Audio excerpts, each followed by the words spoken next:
camera ano, ito yung aking tripod kasi palibasa maliit, mababa.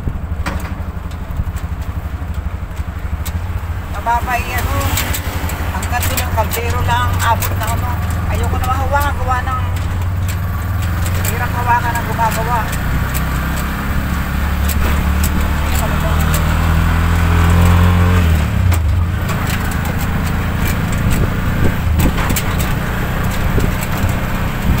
Tulog na yung mga tao din sa ano sa daanan. Bababa ako? Nakababa naman ang ano.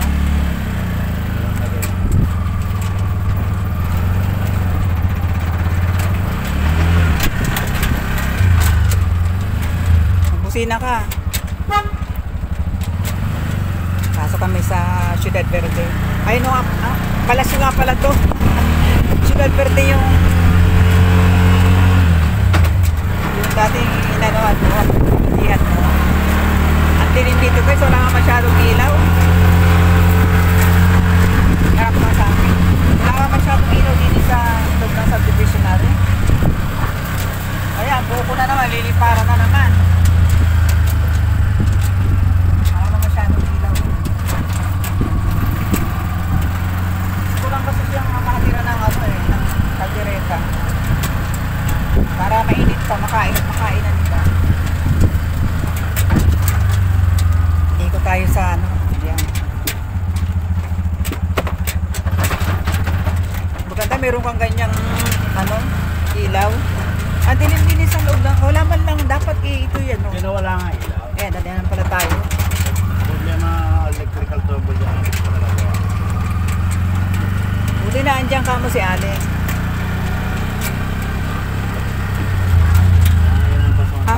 Akala ko doon na yun. Akala ko doon na tayo. Oo nga pala, doon pa nga pala. At dilim kasi. Galing din sa kanilang lugar. Yan na tayo. Dito na. Ba, nag-iingay yung aso. Dito na. Brownie! Nag-iigay ang aso.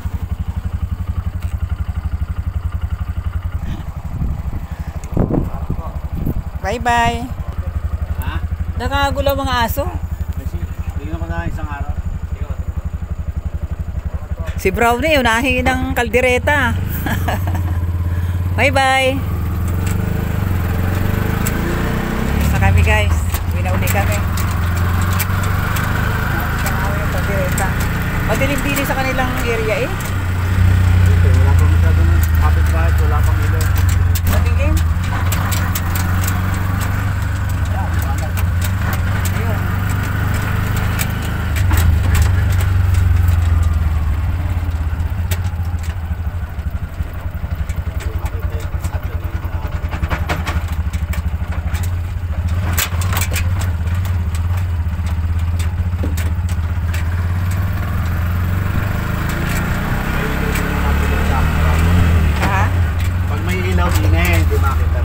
Ayun. Dapat bakit iya kinabitan mo na ng ilaw yan? Ay, problema Pali one side lang yung ano. Hindi pa napapagawa. May ilaw.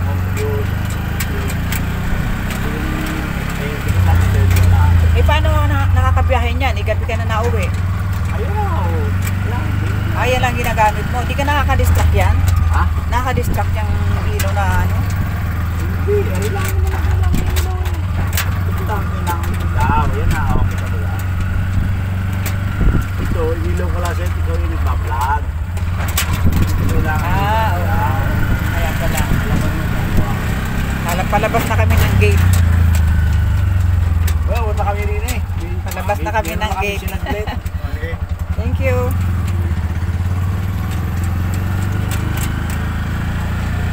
Palasyo Real.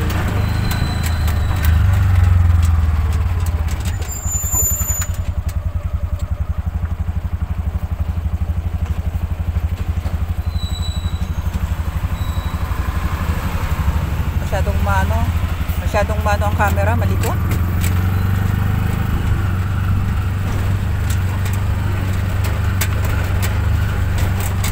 Masyadong malikot ang camera.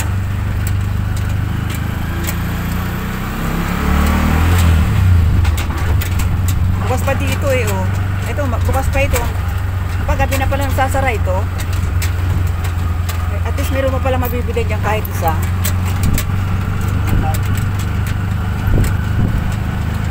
Ingat sa paglabas dyan sa ano. Kasi yung sasakyan. Yakult.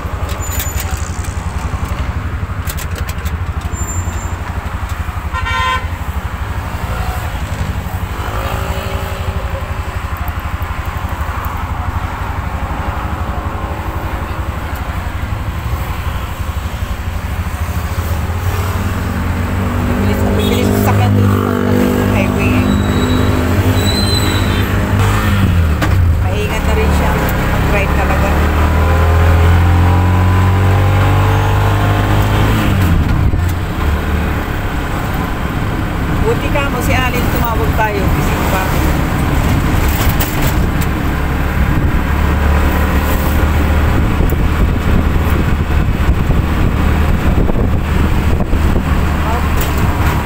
Lapit na kami sa bahay. Saglit lang naman tayo eh. Tapos saglitan natin sila ng mainit na mainit pang kaldereta. Dito na kami sa aming bahay, guys.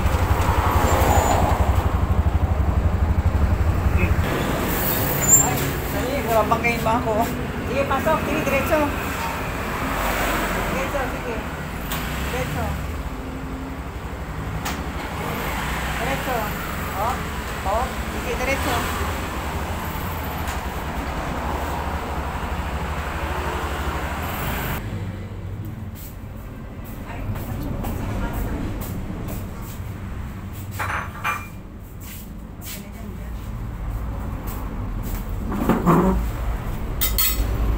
Salamatan natin. Salamatan mo natin sa kumain. Kain tayo. Kain tayo. Gusto ko na talaga kaldereta. Hindi na kukuha ng kaldereta. Kain ka ng ano? Ayaw ng rice. Gusto ko yung ano, gawa ng nangangalasa, no? Nangangalasa kanya.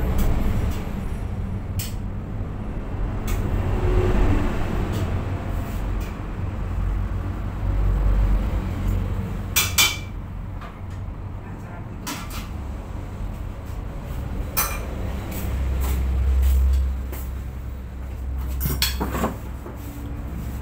Sa inyo yung ang lambot ng kanyang tao.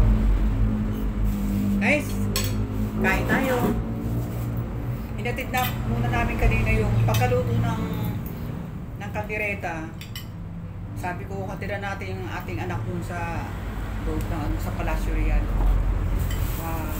Para makatikim din ng ano, ng alaga niyang manok. Mainit na mainit pa inatid namin dun. Sabi ko, mamaya na tayo pakain pagdating natin pagkahatid muna ng ulam. Kumain ng kanin. Kain tayo, guys. Kain tayo.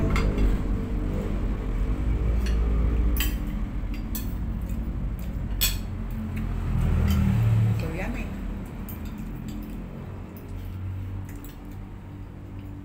Sabi niya, gabi na kakain pa tayo ng, sabi ko, huwag ka na mag-rice. Yung kaldereta na lang. Kasi ang kaldereta, meron naman siyang kamote. Kaya medyo manamis ang aming kaldereta.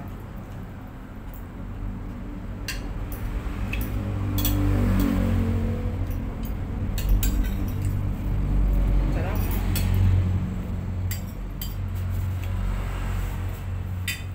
Ang ginawa ko dito yung sinasabi nila na adobo kaldereta. Kasi hindi pa ako nakakatim, hindi pa ako nakakaluto ng sapo. Kasi Kapag nag-kaldereta ako, kaldereta talaga. Kapag nag-adobo ako, adobo talaga. Pero marami ako naririnig sa iba na adobo kaldereta yung ganyan. Minsan kakain ako sa labas minsan. Ano to, adobo kaldereta? Mayroon bang ganun? Ngayon, ginawa ko sarili kong version. Mayroon siyang gata ng nyug. Talang nyug talaga. Binili ko sa yan sa Talipapa. Uy, ang sarap talaga. Hindi ako maganda yung maluto na pamapanis.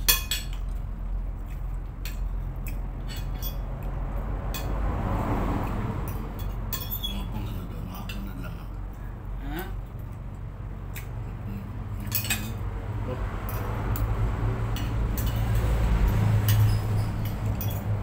Kaya pala, nakasarap ang tira sa kaldereta adobo. Masarap nga pala talaga. Nagkata. Nagpapayo. Nagbibigay na linamnam yung yung gata ng nyug.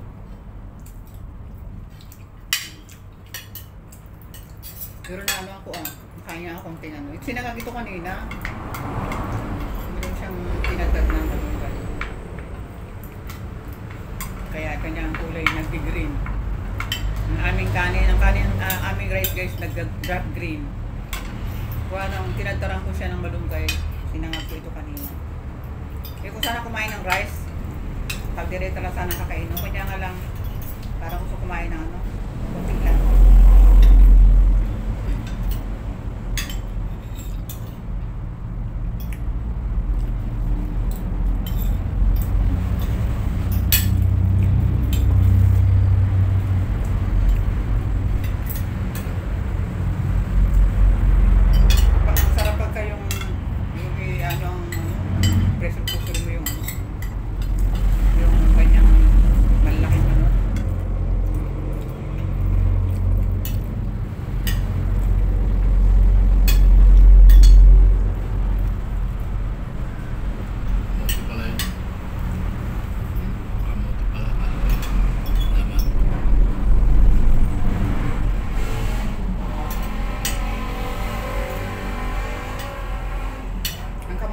Kulay orange.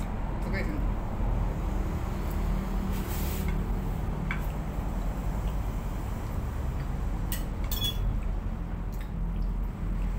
Ang aming ilaw ay medyo madilim.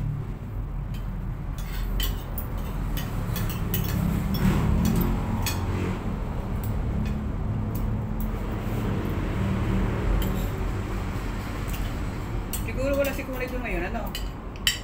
Kasi si Ali na lumabas. Pero yung manok nga at bibili. Oo nga pala. Aso. Dala rin ang aso. Pinuha yata ng asawa, kasama yata ng asawa. Oo nga, para tama ng dalawang aso sa kanila. Magkamatch yung kamote, ano? Sa kalderetang maraing mani. Napakasarap ng ililak ng kamote.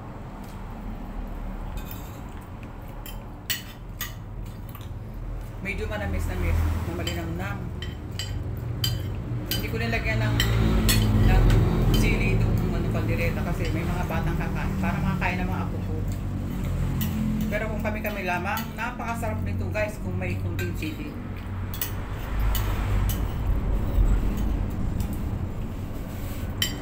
Yung ilang ba ko sa kaldereta? Sili. Hindi pwede naman. Pag kakain ka, gusto mo manghang, mag-isa ka ng sili dyan sa...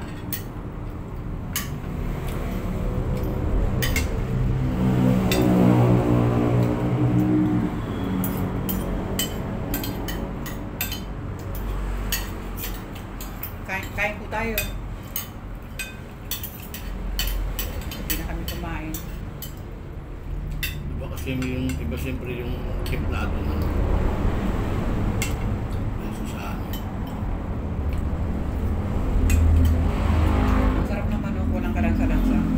kasi minarinate ko na siya ng sangdama.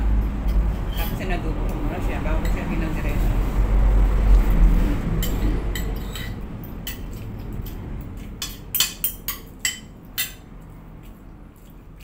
siya adobo, parang half lang siya. Parang yung kanyang pinakabalat, gusto ko yung natututong-tutong ba, nasusunog-sunog yung balat. Pag lumabas na ang kanyang sariling oil, saka ko sila nilagyan ng suka at saka toyo. Saglit ko lang siya minix, tapos nilipat ko na rin sa pressure cooker para mapalambot agad.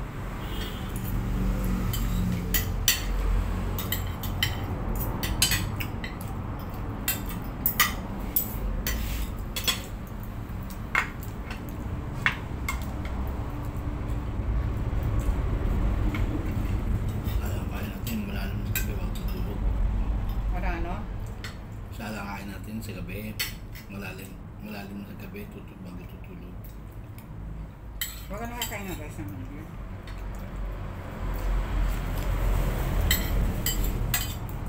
Kunting rice lang. Kaya man, di ka din naman agad natutulog. Suga ko, hindi mo umaga.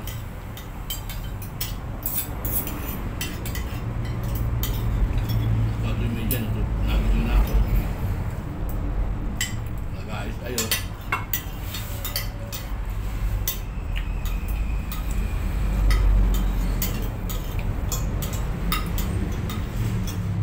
Okay, bye-bye muna sa aming pagkain.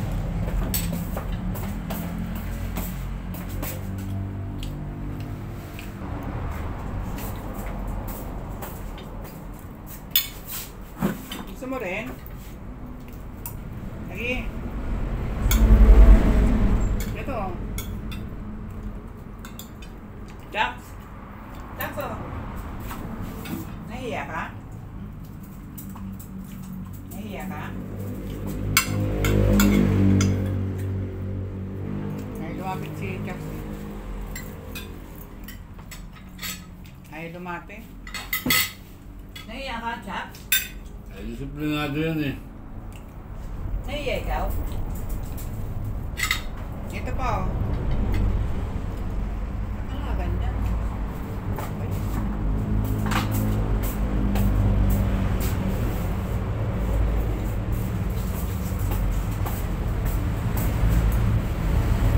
Yan.